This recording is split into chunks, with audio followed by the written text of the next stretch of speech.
In this video, we're going to discuss how to stop reverse siphoning from happening to your aquarium canister filter during a power outage.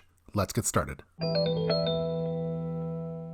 My wife has been really into fish tanks for the past 15 years. She has aquariums in multiple locations. She has an ornate polypterus in a 72-gallon in our dining room. We even have a 150-gallon fish tank in our laundry room in the basement. We also take care of the aquarium at the school that our kids go to. Recently, Western Washington had a large windstorm which resulted in a power outage. The power didn't go off at our house, but the power at the school did go out. We've had a horrible phenomenon occur a few times during power outages which could be devastating to your home. If you have a canister filter, it is possible for a reverse siphon effect to happen which will back siphon the water out of your tank and will overflow the canister filter if the O-ring is not 100% leak proof. This could potentially drain 75% of the water in your fish tank all over your floor. O-rings do deteriorate over time, but oftentimes while the power is going, you don't really notice that you have a leak until it's too late. We have hardwood floors, and this would be absolutely devastating, especially in our basement, which is a floating hardwood floor. We spent a lot of money to have those installed when we first moved into our home. When that power outage occurred, we kind of forgot about the fish tank at the school. But we went there a few hours after the power outage just to check on the tank and found out that a third of the water in the tank had back siphoned all over the floor. It was quite the cleanup. While the problem of a reverse siphon happening is kind of intermittent, we knew that we needed to find a plan to fix this right away. This can cause thousands of dollars of damage to your floors if you were unable to stop the flooding quickly. So I did some research, and here's what I found out about this particular situation that happens. Most people think that this is generally impossible to happen because a canister filter is a closed system, which is true. But I could testify that it is definitely possible. Some people have experienced it, but just have to live with it. And they'll just say, yeah, that's part of the problem of having a canister filter. The fish store that we go to for supplies also lost their power, and they had a few overflow in the same way. So I had to do a lot of research online. Eventually, I found a forum post on monsterfishkeepers.com from someone named B. Blondie way back in 2005 that said to make a siphon break in the intake about an inch below the water level on the intake tube. Cut a small 1/8 inch opening. When the water level drops to or just below the opening, air enters, breaking the siphon. This gave me the clue that I was looking for. I did a little bit more research and found another forum post from someone named Steve Dixon way back in 1999. Steve made a great detailed post about the phenomenon. Here's how Steve described the phenomenon. He says, now suppose the power goes out.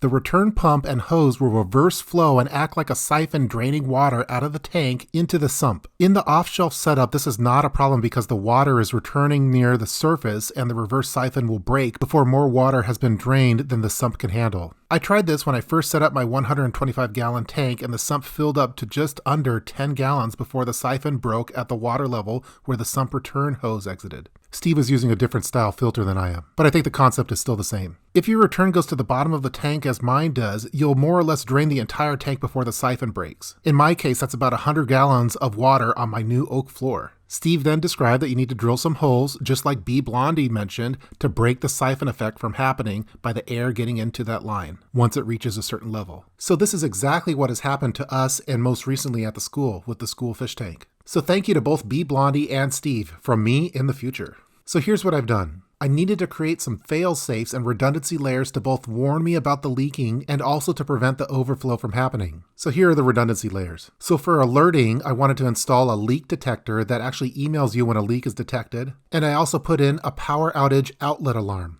So now I'm storing the canister filter in a plastic storage bin to help avoid water from overflowing right away. On some filters, you could add thread tape to where the O-ring is located if possible to create a tighter seal in addition to that O-ring. And then most important, as we learned from B. Blondie and Steve, you want to drill holes in the intake line a few inches below the water surface line to allow air to enter, which will break the siphon effect from happening during a power outage. So for step one, we're going to put the canister filter in a bucket or storage bin to buy you a little extra time before the water starts to overflow onto your floors. I was previously using a smaller container just for general leaks, but I've replaced it with a much larger container. Step two, add a leak detector. I went with the Govee Wi-Fi water sensor, which has a 100 decibel adjustable audio alarm and smart app alerts for leaks and drops. So you'll actually receive an email when a leak is detected. This won't do you much good during a power outage because your Wi-Fi will be down too, but it's good to alert you to general leaks. It's pretty easy to set up. All you have to do is plug in the hub, verify that the water sensor is working, pair your phone to the hub, just follow the instructions to go through the installation steps for setting up the Govee water leak detector. Place the sensor in the bucket, configure your email address, and you're all set. Again, this isn't going to do you much good during a power outage, but it's good for general leak detection. Step 3, depending on your filter, you could remove the O-ring from the top of the filter, wrap PTFE industrial sealant tape around it a few times, and put the O-ring back on for a tighter fit. This doesn't work for my particular filter, but I know others online that have done this. Step 4, put a power outage alarm in the power strip to notify you when the power goes out. For the past few years, I've been using the Reliance Controls Power Fail Light with alarm. This is only good if you are nearby to the aquarium and you can actually hear the alarm. But basically, when it detects that it does not have power anymore, a loud alarm is going to sound. It also has an 8-hour LED backup light. So if you happen to not hear the alarm, maybe you weren't there at the time, you'll still see that LED light to help notify you that the power is actually out on that power strip. And now for step 5, and the most important one, I drilled holes in the intake line a few inches below the water line. For this, I used a 1/8 drill bit. I made 4 holes in it to ensure that air gets through. So according to B. Blondie and Steve Dixon from Aquarium forums from 20 years ago, if the power goes out, a reverse siphon can occur, which is what happened to us. So if this does happen, water will spill out into the storage bucket that we now have the filter stored in, but eventually it will reach those air holes and will break the siphoning from occurring.